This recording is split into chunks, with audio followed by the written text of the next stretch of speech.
فرما یہ سورہ بنی اسرائیل کی چند آیات ہیں، یہ سارے اخلاق اور معاشرت پر مبنی ہیں۔ وَقَضَىٰ رَبُّكَ أَلَّا تَعْبُدُوا إِلَّا إِيَّاهُ، کہ اللہ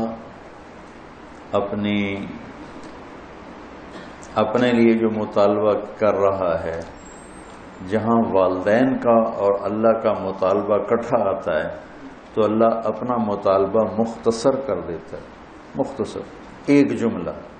اب یہاں بھی اللہ والدین کی عظمت بتانا چاہتا ہے تو اپنا مطالبہ وَقَضَىٰ رَبُّكَ أَلَّا تَعْبُدُوا إِلَّا إِيَّاهُ، کہ اللہ نے یہ فیصلہ کیا ہے کہ تم صرف اللہ کی بندگی کرو۔ وَإِذَا سَأَلْتَ فَاسْأَلِ اللَّهَ، جب مانگنا ہو اللہ سے مانگ۔ وَإِذَا اسْتَعَنْتَ، جب مدد کے لیے پکارنا ہو تو فَاسْتَعِنْ بِاللَّهِ، تو اللہ کو پکارو۔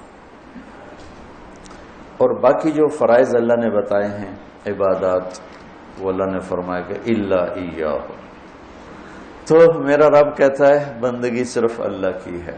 اس کے بعد اللہ نے والدین کے حق کو کیا خوبصورت بیان کیا ہے، سب سے زیادہ یہاں خوبصورت کر کے بیان کیا۔ وَبِالْوَالِدَيْنِ إِحْسَانًا، احسان کی بات پہلے ہو چکی ہے کہ والدین کی خدمت کا وہ مقام جس سے آگے کوئی مقام نہ ہو، وہاں تک۔ اس لیے ایک حدیث میں آتا ہے کہ اولاد ماں باپ کی خدمت کا حق ادا ہی نہیں کر سکتے۔ ایک آدمی نے عبداللہ بن عمر سے پوچھا کہ میں نے اپنی ماں کو وہ کندھے پہ بٹھا کے سارا حج کرایا پیدل، تو میں نے اپنی ماں کا حق ادا کر دیا؟ تو انہوں نے فرمایا وَلَا زَفْرَةً وَاحِدَةً، کہ تیری ماں نے تجھے پالتے ہوئے جو تھک تھک کے لمبے سانس، اس کو زفرہ کہتے ہیں، آواز کے ساتھ سانس لینا، کہ ابھی ایک سانس کا حق بھی ادا نہیں ہوا۔ اس کا مطلب یہ نہیں کوئی ایک اور حج کروائے گا تو ایک سانس کا حق ادا ہو جائے گا، یہ کہنے کا مطلب تھا کہ یہ حق ادا ہو نہیں سکتا۔ ایک شخص نے اپنی ماں کو ایران کا صوبہ خراسان، کچھ افغانستان میں کچھ ایران میں، یہاں سے کندھے پر پیدل گیا، ماں کو کندھے پہ بٹھا کر پیدل مکے پہنچا، حج کروا کے عبید اللہ بن عمیر رحمۃ اللہ علیہ سے پوچھنے لگا کہ میں نے ماں کو خراسان سے اٹھایا اور آ کر یہاں میں نے ان کو طواف کروایا، حج کروایا، تو کیا میں نے ماں کا حق ادا کر دیا؟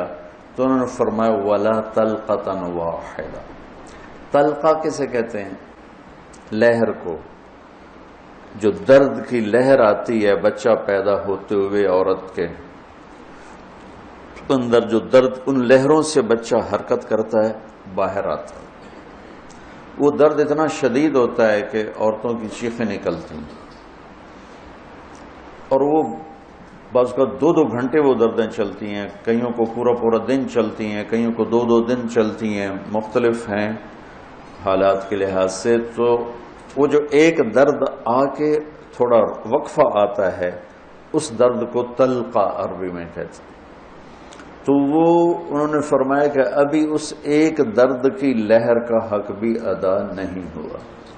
تو کیا مطلب ہے کہ دوسرا پیدل کراتا تو ایک لہر کا ہو جاتا؟ یہ ناممکن کے ساتھ جوڑ کر، جس کو تعلیق بالمحال کہتے ہیں، کہ یہ والدین کا حق ادا ہو نہیں سکتا۔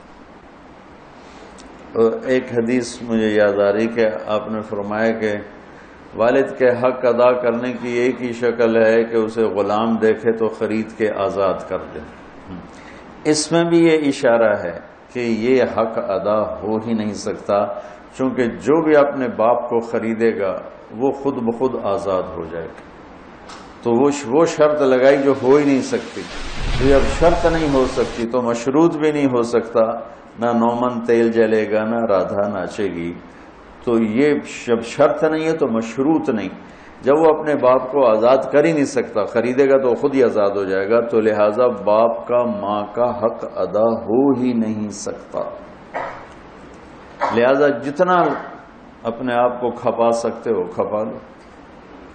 اما یبلغن عندک الکبر احدہما او کلاہما، اور خاص طور پر بڑھاپے کی عمر میں زیادہ محتاجی ہوتی اور زیادہ ماں باپ کو ضرورت ہوتی ہے. تو اللہ نے خاص طور پر اس عمر کا ذکر کر کے فرمایا کہ اما یبلغن عندک الکبر احدہما او کلاہما، جب یہ بڑھاپے میں آ جائیں، دونوں تیرے زندہ ہوں بڑی برکت ہے، ایک زندہ ہوں تو بھی بڑی برکت ہے. تو فلا تقل لہما اف ولا تنہرہما وقل لہما قولا کریما. کیا خوبصورت نصیحت کہ اپنے ماں باپ کیا ہو گیا بعض اوقات چڑھ کے بچہ کہتا یہ بھی اللہ تعالیٰ کہتا نہیں کرنی. آج کل کے ماں باپ بھی اولاد کے ہاتھوں ذلیل ہو رہے ہیں، دکھی ہو رہے ہیں، خاص طور پر زیادہ پڑھا لکھا طبقہ اور زیادہ ان پڑھ طبقہ دیہاتی. جو درمیان میں ان میں بھی ہے لیکن کم ہے. جو زیادہ دنیاوی تعلیم پڑھ گئے ہیں ان کو بھی نہیں پتا باپ کون ہوتا ہے، ماں کیا ہوتی ہے، اور جو بالکل جاہل ہیں ان کو بھی نہیں پتا ہوتا. تو ان دونوں جگہ میں تو بہت زیادہ ماں باپ دکھی ہیں. اور بیچ میں کچھ ہے، شکر ہے اللہ کا جو نعمت ہے اس کا، ابھی بھی بہت اولادیں ہیں جو ماں باپ کے فرما بردار ہیں. اکثریت اس وقت ایسی ہو چکی ہے کہ ادنا صدیقہ و اقصی اباہ، باپ کو دھکا دیں گے دوست کو قریب کریں گے. تو اللہ تعالیٰ فرما رہا ہے کہ جب یہ بڑھاپے کا شکار ہوں تو ان کے آگے اف یہ اتنا بھی نہیں کرنا، اور نہ ہی کبھی ان کے ساتھ کوئی سخت بول بولنا ہے بدتمیزی کا. ولا تنہرہما وقل لہما قولا کریما، تکلفاً محبت کا بول، نرمی کا بول، آسان لہجے میں ان کے ساتھ بات کرو. کہ کئی بعض اوقات لہجہ بھی، وہ علقمہ کی والدہ کو کیا گلا تھا بیٹے سے کہ میرا بیٹا نافرمان نہیں ہے، یہ اللہ کا بھی فرما بردار ہے اور میرا بھی کوئی ایسا گستاخ نہیں ہے، بس جب بات کرتا ہے تو اتنے سخت لہجے میں کرتا ہے کہ میرا کلیجہ کٹ گیا ہے، اس لیے میں اس سے ناراض ہوں. لہجے کی کاٹ آدمی کو مار دیتی ہے. وَاخْفِضْ لَهُمَا جَنَاحَ الذُّلِّ مِنَ الرَّحْمَةِ وَقُلْ رَبِّ ارْحَمْهُمَا كَمَا رَبَّيَانِي صَغِيرًا. ذل، کمزوری، پستی، جناح پر، یہ عربی محاورہ ہے جناح الذل. اور میں پہلے بھی شاید کبھی آپ لوگوں نے مجھ سے سنا ہو، اس آیت کو میں کسی تفسیر سے نہیں سمجھا ہوں. اپنے ماں باپ کے آگے ذلت کے پر بچھا دے، ذلت کے یعنی اپنے کمزور پر بچھا دے. ہمارے گاؤں کے قریب دریائے راوی بہتا تھا، اب تو بیچارہ کب کا مٹا گیا.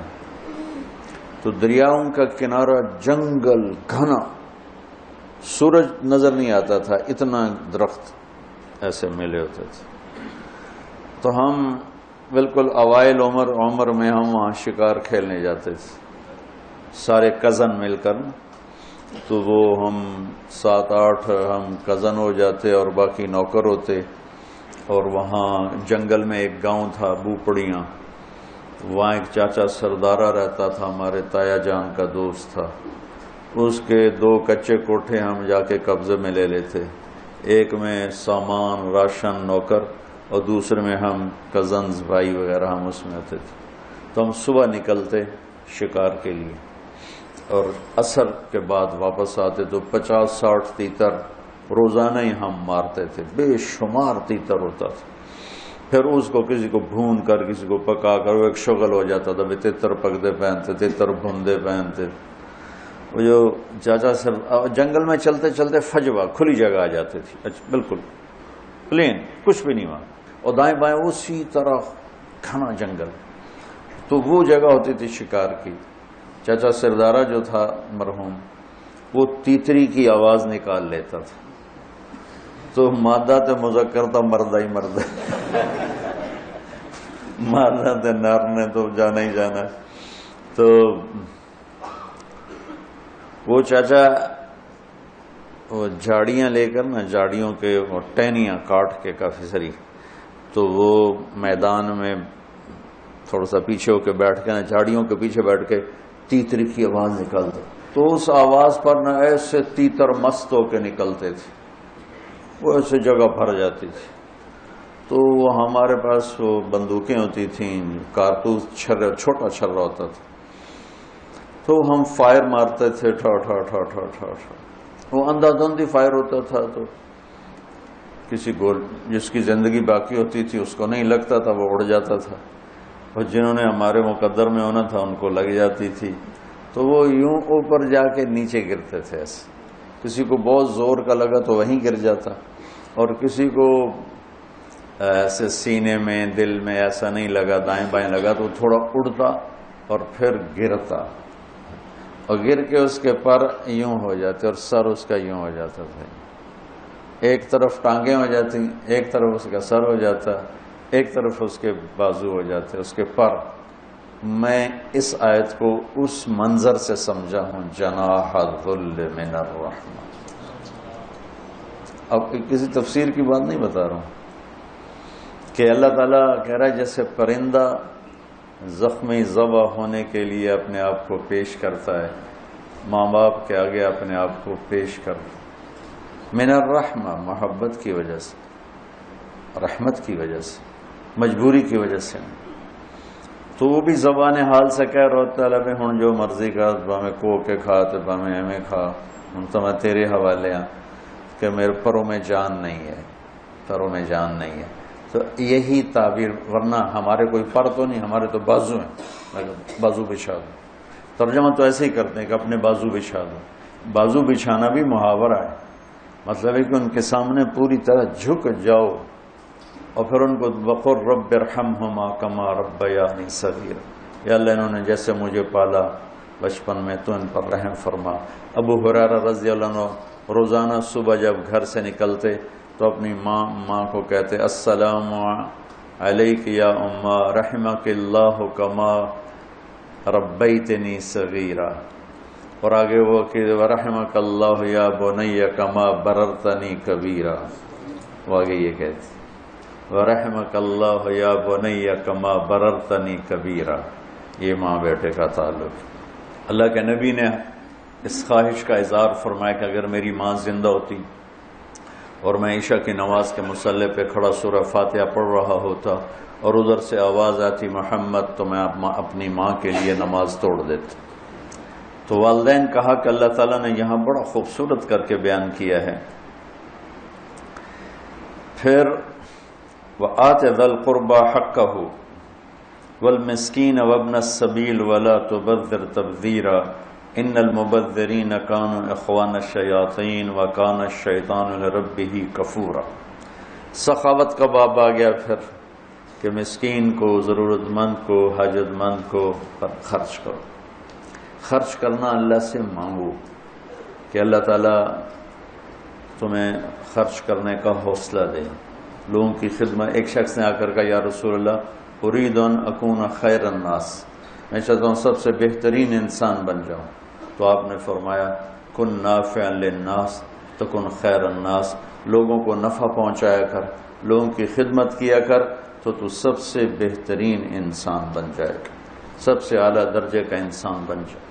کہ ہر مسلمان کے ذمہ صدقہ ہے، یا رسول اللہ نہ ہو کا مزدوری کر کے کما کے پھر کرے، یا رسول اللہ نہ ہو کسی کی بدنی خدمت کرے، یا رسول اللہ نہ ہو کوئی بھلائی کا بول دے، یا رسول اللہ یہ بھی نہ کر سکے تو پھر کسی کو تکلیف نہ پہنچائے، یہ بھی صدقہ ہے۔ صدقہ اتنا ضروری ہے۔ اللہ تعالیٰ نے کسی کو فقیر بنایا، کسی کو مالدار بنایا، کسی کو متوسط رکھا، کسی کو بہت زیادہ رکھا۔ یہ اللہ نے ایک پیپر میں امتحان میں ڈال دیا کہ ہم مالدار کو اللہ تعالیٰ کا حکم ہے کہ تو غریب پہ خرچ کر۔ امام زین العابدین کا جب انتقال ہوا تو ان کے انتقال کے بعد پتہ چلا کہ 100 گھروں کی کفالت اٹھائی ہوئی تھی، 100 گھروں کی۔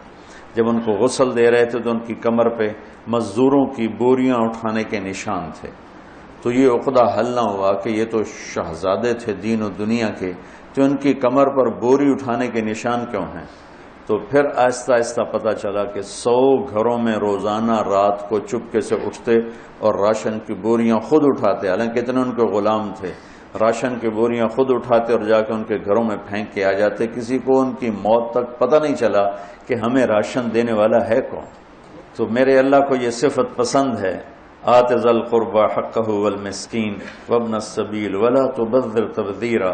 ہاں، بے جا خرچ نہ کرو، فضول خرچ نہ کرو، کہ اللہ تعالیٰ کا یہ مال میرے پاس نعمت ہے اور یہ میرے پاس امانت ہے، مجھے اس کا حساب دینا ہے۔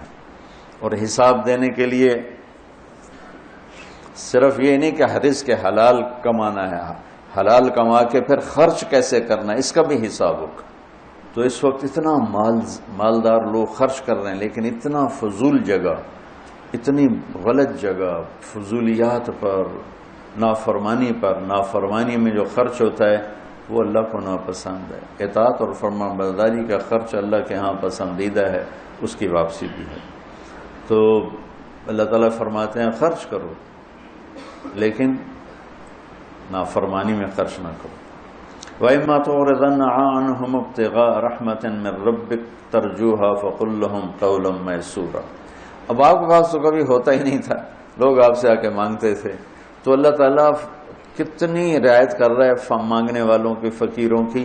اللہ فرما رہا ہے کہ میرے نبی جب آپ کے پاس نہ ہونا اور آپ نے انکار کرنا ہو تو سختی سے انکار نہیں کرنا، پیار سے انکار کرنا۔ تو اللہ تعالیٰ فرما رہا ہے اگر تیرے پاس نہیں ہے تو بدتمیز نہ ہونا۔ سبحان اللہ، میٹھا بول بول کے معافی مانگنا، میٹھا بول بول کے معذرت، یہ چلے جاؤ، روز آ جاتے ہو، منہ اٹھا کے آ جاتے ہو، میں کہاں تک تمہیں دوں، یہ اللہ کو ناپسند۔ اما السائل فلا تنہر۔ اور پھر آگے اللہ تعالیٰ نے طریقہ بتایا، وَلَا تَجْعَلْ يَدَكَ مَغْلُولَةً إِلَىٰ عُنُقِكَ وَلَا تَبْسُطْهَا كُلَّ الْبَسْطِ فَتَقْعُدَ مَلُومًا مَحْسُورًا۔ میرے نبی آپ خرچ کریں لیکن کچھ اپنے لیے بچا کے رکھیں۔ یہ کیا خوبصورت دین ہے، کیا خوبصورت طریقہ زندگی ہے۔